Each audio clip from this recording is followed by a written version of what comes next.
नमस्कार, मैं प्रभात सिंह फिर आप लोगों के सामने एक नए वीडियो में उपस्थित हूँ नए टॉपिक के साथ। हम लोग आज चर्चा करेंगे वो सभी क्वेश्चन जो जैव अणु के क्वेश्चन हैं, जो बच्चे अक्सर बोलते हैं सर इसमें वो किससे क्वेश्चन कैसे समझे। तो याद रखना, मैं बता देता हूँ स्टेशंस क्या क्वेश्चन आएंगे। ग्लूकोज से ग्लूकोनिकम 100% फंसने वाले क्वेश्चन है। तो मैं जल्दी से आपको एक क्वेश्चन, आप रिएक्शन देख ही रहे होंगे कि जब हम लोग ग्लूकोज को फेलिंग विलयन अभिक्रिया कराते हैं तो ग्लूकोनिक अम्ल प्राप्त होता है। ग्लूकोनिक अम्ल में याद रखना कितने ऑक्सीजन है, 2 है ना।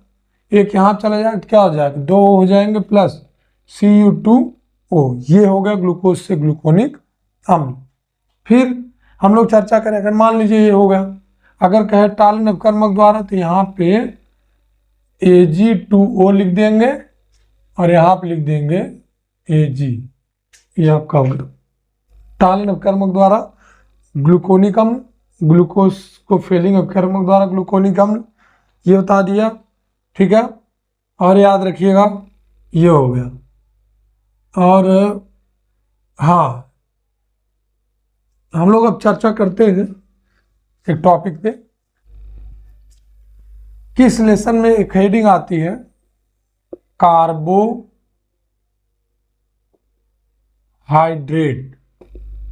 कार्बोहाइड्रेट, कार्बन मतलब कार्बन, हाइड्रेट मतलब पानी। याद रखिएगा, जब कार्बन CnH2O टेकन N के अनुपात में CnH2O N के अनुपात में जब बनता है, यौगिक बनाता है, तो उसे क्या कहते हैं, कार्बोहाइड्रेट कहते हैं। कार्बोहाइड्रेट वास्तविकता में 3 प्रकार का होता है। एक होता है मोनोसैकेराइड, ये एग्जाम में बता रहा हूँ, बहुत इंपॉर्टेंट क्वेश्चन याद रखना। मोनोसैकेराइड क्या है कि जिनका जल अपघटन होने के पश्चात और छोटे अणुओं में न टूटे, वो क्या है मोनोसैकेराइड। जैसे C6H12O6, यह एक मोनोसैकेराइड, जिसे ग्लूकोज हो गया। फ्रक्टोज का सूत्र यही है, ठीक है।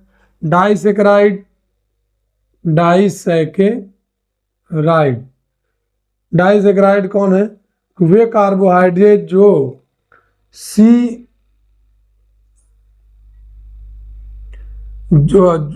वो कार्बोहाइड्रेट जो 2 से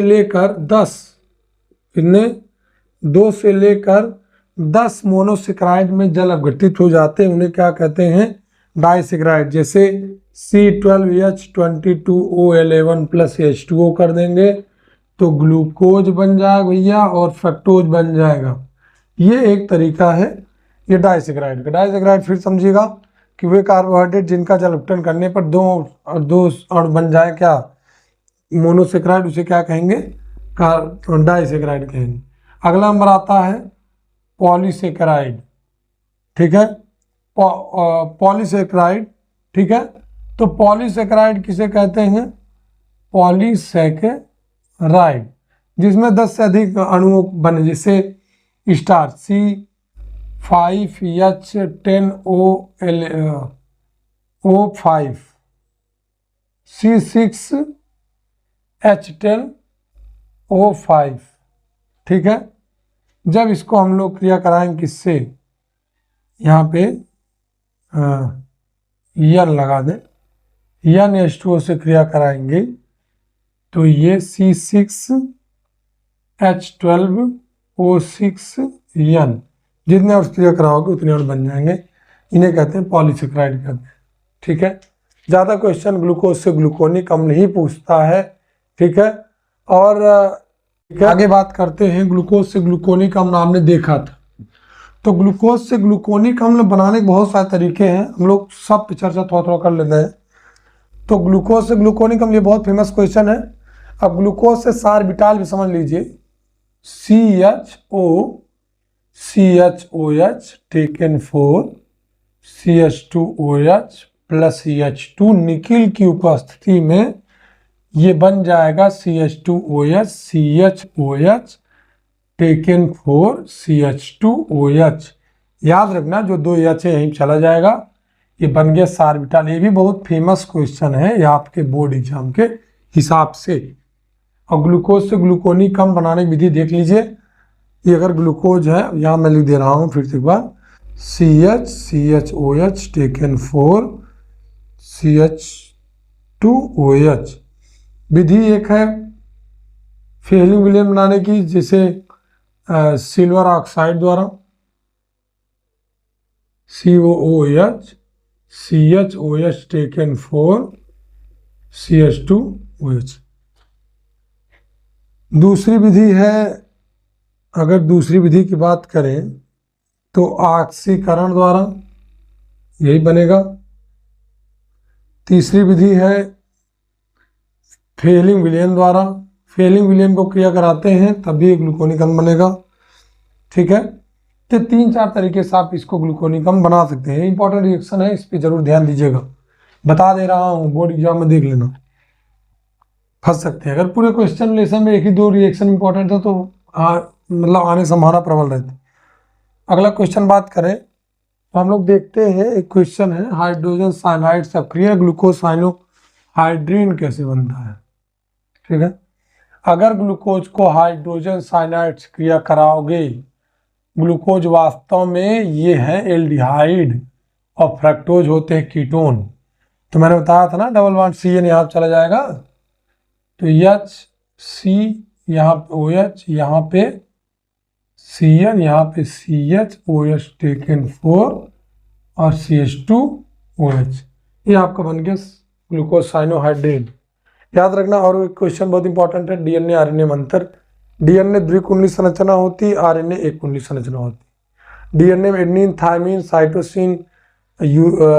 थायमिन साइटोसिन ग्वानिन पाया जाता है, RNA में थायमिन जगह यूरासिल पाया जाता है।